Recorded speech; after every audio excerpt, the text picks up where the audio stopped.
So the Atlanta Hawks are about to make a massive, and I mean massive, mistake with the number 1 overall pick. You can come back to me in 12 months' time, in 5 years' time, and I'm so confident with this one. Sure, just purely because of the way the NBA is going, what type of players are valued, what type of players are valued high, what is the types of players needed to win at the NBA level, and the fact that I don't know how good Alex Sarr is. Before we get on, if you guys are new to the channel, subscribe. We are so close to 2,000 subscribers. If we can hit that by the end of the day, or even tomorrow, it'll be absolutely insane. Either way, now let's get on to the video.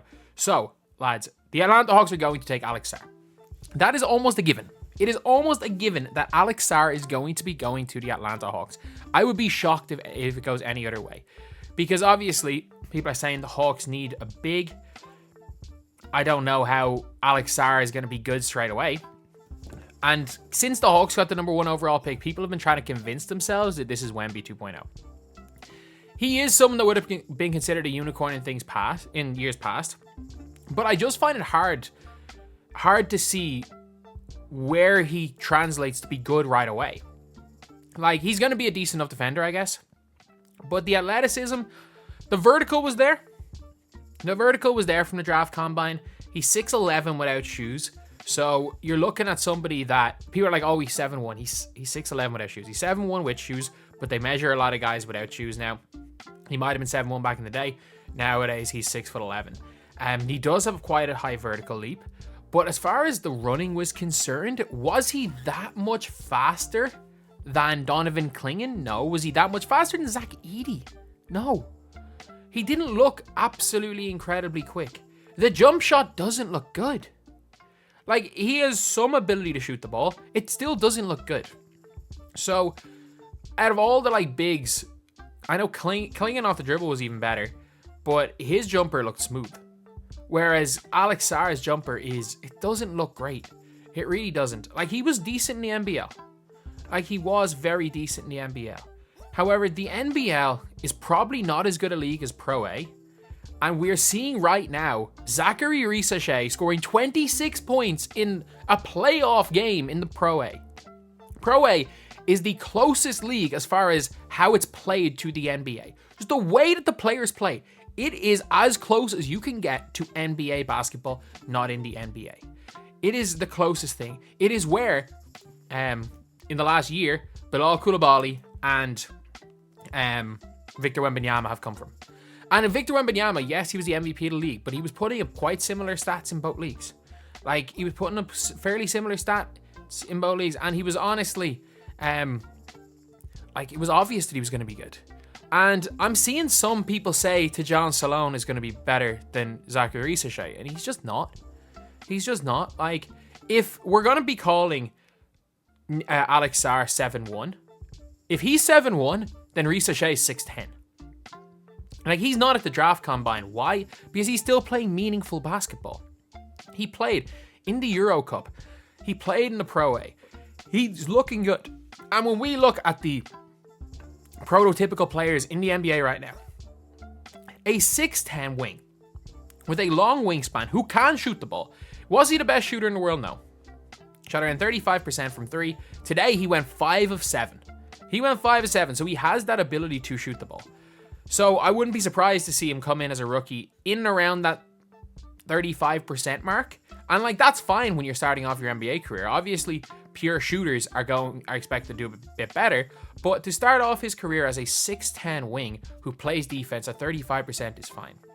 Like, we're looking at how many 6'10" wings are there that are going to play elite defense. Can he dribble? No, not really. He can't create his own shot.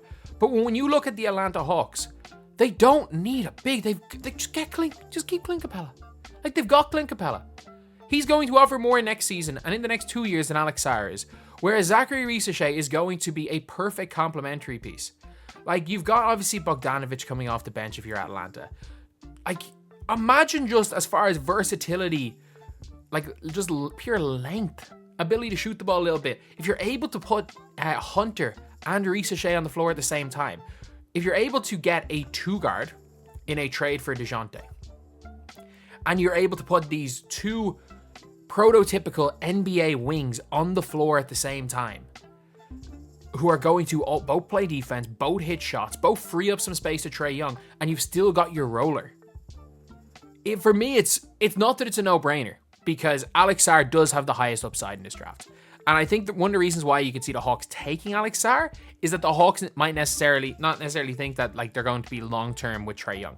Maybe they're thinking, you know what, we're going to have to figure out a way to blow it up. We're not long-term looking to build around Trae Young. We're definitely not long-term looking to build around DeJounte Murray. So I think that's kind of one reason why they might not take an Alex Sarr over Risacher. And if you are purely going based on potential, you're going to take Sarr. Heck, if you're purely going based on potential, you're probably taking Matas Buzelis for being higher than the 5 he's going to go. But for me, I just think as far as just ready-made players, he's already going to be a good defender. He's got length that no other real wing in this class has. And he has an ability to shoot the ball. If you're saying, oh, but like Sarr's going to be a much better offensive player, when the two of them played for the French national team last year, like they both put up near identical scoring numbers. They're both different types of players. Whereas you're looking at a better rim protector in Alex Sarr, you're looking at a much better perimeter defender in Risacher. But I just think it's hard to find Zaccharie Risacher. There are a million guys that can be a center for Trae Young. The way Trae Young plays, there are a million guys. Like Dallas have shown it.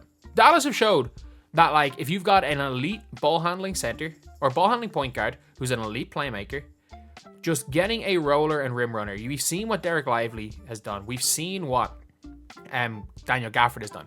You don't need, if you are the Atlanta Hawks, and this is purely if you are set on keeping Trae Young, you don't need to waste a number 1 overall pick on a roll guy who will dunk the ball. You don't need to use a number 1 overall pick on that. If that's what you want, literally just go down. Go get yourself Kel'el Ware. Go get yourself Kel'el Ware. Honestly. You don't even need to draft this.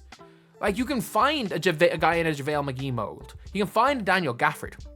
There's a lot more of them than there are Risachers.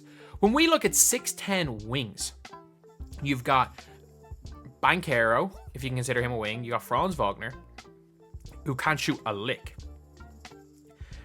You've got Michael Porter Jr., trying to think off the top of my head, you've got Isaac, who can't play offense. And if you look at all those guys as far as space in the floor, the only one who does it better, who's going to do it better than them, is MPJ. And MPJ doesn't really play defense that much. Not an absolutely terrible defender, not a great defender. Also, he is known as Michael the Offense Stops Here Porter Jr. for a reason. When you look at guys with his physical profile, it's not common that they're going to be good on both ends of the floor. And that's what you get from Risacher. Does he have superstar potential? No. But this is the 2024 NBA draft. You don't need to have superstar potential. I'm going to be honest, you don't need to have superstar potential when it comes to this type of draft. Because I'm not even, like Alex Sarr does, but he has a much lower floor than Risacher. So that's just my opinion. I think drafting Alex Sarr over Risacher is going to be a big mistake for Atlanta, but we all know they're going to do it. Even though, look, upside's there, I understand why they're doing it, I just think it's going to be a big mistake.